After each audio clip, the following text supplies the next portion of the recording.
भिंतीची तारा असल्यामुळे त्यांची परमिशन घ्यायला त्यामुळे परमिशन काही घेतल्या नाही त्यामुळे तत्काळ त्यांनी ॲक्सेस कनेक्शन तोडावं अशी माझी विनंती आहे तत्काळ तोडावं. आता मी दुसरा तुम्हाला एक पुरावा सांगतो.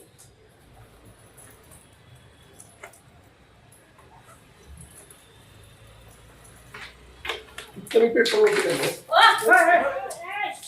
आनंदराव हे माझ्या ह्याच्यात नाही चालायचं बरं का? भ्रष्ट अधिकारी आहे. आनंदराव माझ्या इथे नाही चालायचं या गोष्टी बाहेर वा. भ्रष्ट अधिकारी तुम्ही कशाला घेऊन बसलाय त्याला निलंबित करायला पाहिजे ना मग भ्रष्ट अधिकाऱ्याला तुम्ही धरा देताय भ्रष्ट अधिकाऱ्याला तुम्ही धरा देताय आम्हाला मी काय करत नाही तेव्हा त्या भ्रष्ट अधिकाऱ्याला निलंबित केलं पाहिजे. एक मिनिट भ्रष्ट अधिकाऱ्यांनी निलंबित केलं पाहिजे आजच्या साहेब 2023 पासून मी मागे लागलो यांच्या हे बे काहीतरी कनेक्शन आहे कट करा आवतच नाही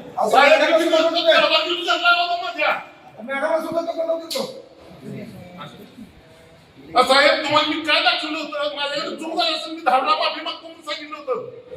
मला बाहेर सुद्धा मी करून घेऊ शकतोय फक्त त्या अधिकाऱ्याला निलंबित करायचं मी हलणार नाही म्हणतो तुम्हाला हा कसा जाऊन सुद्धा पिटवून मी तिथं आमचं काही मदत एवढं फुकट आले का ते माझा टोक पडायला तिला किती जमीन इतर घेतलं त्याला विचारा कुठं कुठे घेतले पण 2025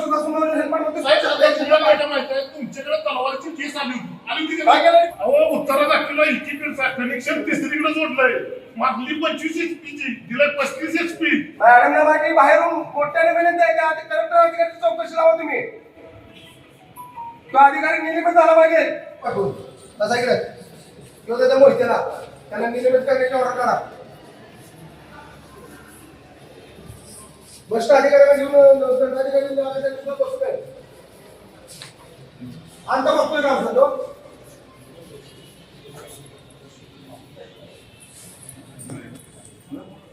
आता 2025 पत्र लागलेलं आहे तरी पण एक पळवाटा सांगतो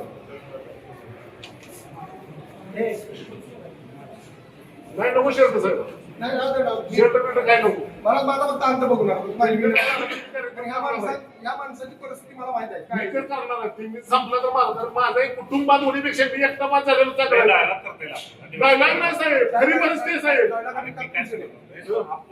चर्चेतून आभार किती दिवस झालं साहेब 2023 पासून ते नाही साहेब तुम्ही उठलं तर मी नाही उठणार नाही मी उठणार नाही साहेब काय चर्चा करणार मला येत असलं तर चर्चा करा तुम्ही अरे मी काय घेऊन आलो होता काय केलं अधिकारी सांगा बरं पोलीस प्रशासन सुद्धा त्यांची दखल घेतली नाही काय विषय काढेल अजून नाही साहेब माझी नम्रतेची विनंती आहे. आम्ही आपल्याला विनंतीच करतो माझं जर चुकलं असेल तर तुम्ही माफी मागतो. नाही मी माफी मागतो तुमची. असू दे नाही. चर्चेचा विषय सोडू. मला फक्त मोहिते साहेबांना एकच प्रश्न विचारायचा आहे. लेटर किती त्यांच्यासाठी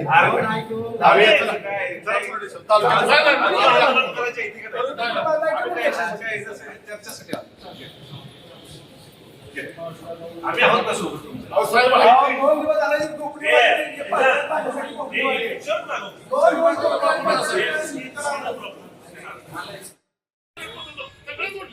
सगळे मॅडमला हे पोट आहे माहितीचा अधिकार तुमचं शिकलाय तुम्ही पोट सांगता येईल मला 2023 पासून मी बोलतोय मी येणार का साहेब मी येणार का साहेब सांगा बरं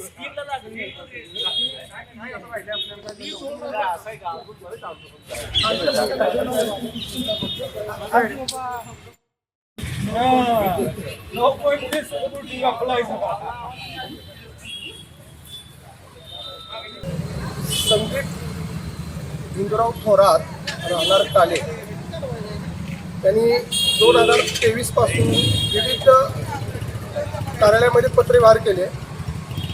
पत्रव्यवहार करण्याचं कारण असं की सदर त्यांच्या घराच्या शेजारी एक वर्कशॉप आहे आणि त्या वर्कशॉपमध्ये रात्रीचा पत्र्यांचा आवाज खूप मोठा आवाज होत असल्याने त्याला त्यांनी तक्रार केल्या. परंतु निर्भीड असणारे जे अधिकारी आहेत त्या संदर्भाचं माननीय प्रांत साहेबांना सुद्धा 25 फेब्रुवारी 2025 पत्र आलेलं आहे की सदरच्या त्या ठिकाणची चौकशी करून ते वर्कशॉप डिमॉलिश करणे, लाईट कट करणे. पण 2023 पासून हा आमचा बांधव तो आपल्या मुलाबाळाच्या शिक्षणासाठी कष्ट करून धडपडून त्या ठिकाणी मुलं शिकावं म्हणून शेवटी मुलांना कराडमध्ये त्याने स्थानिक केलं. पण गावाच्या तिथं त्यांचे वडील स्वतः त्यांना बायपाय झालेला आहे आणि त्यांनी बरेच वेळा त्याला हात जोडून विनंत्या करून तक्रार करून सुद्धा त्या व्यक्तीने काही ऐकलं नाही. आणि या बाबतीत कराडचे जे महाराष्ट्र विद्युतचे जे अधिकारी आहेत बाळासाहेब मोहिते म्हणून त्यांच्याकडे सुद्धा तक्रार देऊन सुद्धा तर ते मोहिते आम्हाला उडवडीची उत्तर देत आहेत. एखादं आंदोलन करण्यासाठी प्रवृत्ती तुम्हीच करत असताय.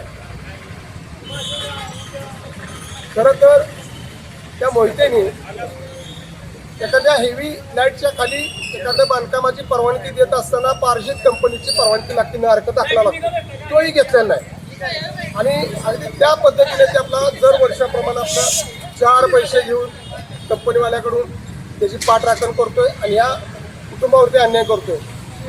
त्यामुळं मी माननीय तहसीलदार मॅडम यांच्या दालनामध्ये चर्चेला गेलो असताना मॅडमने मी काही पुरावे दाखवले. पुरावा दाखवल्यानंतर सुद्धा ते उडावडीची उत्तर देत असेल तर शेवटी त्यांना आमचा अंतच बघायचा असेल तर आम्ही त्याला तयार आहोत. आज मला या प्रसारमाध्यमाच्या माध्यमातून वरिष्ठ सातारचे निरीक्षक त्यांना विनंती करा की सदरच्या अधिकाऱ्याची आपण तत्काळ चौकशी करून त्याला निलंबित करावं. अन्यथा ताबडतोब ते कनेक्शन तोडून ते सदरचं वर्षाभेट डिमॉलिश करावं. अन्यथा पुन्हा सहकुटुंब सहपरिवार घेऊन पुन्हाच आत्मदहनाचा प्रकार अगदी कलेक्टरच्या समोर असणार एवढं त्या ठिकाणी सांगतो. 23 पासून मी पाठपुरावा करत होतो पण मला या मोहिते साहेबांनी प्रत्येक टायमाला जाईल तेवढं उत्तर दिलं. उडवाउडीची उत्तरं दिली.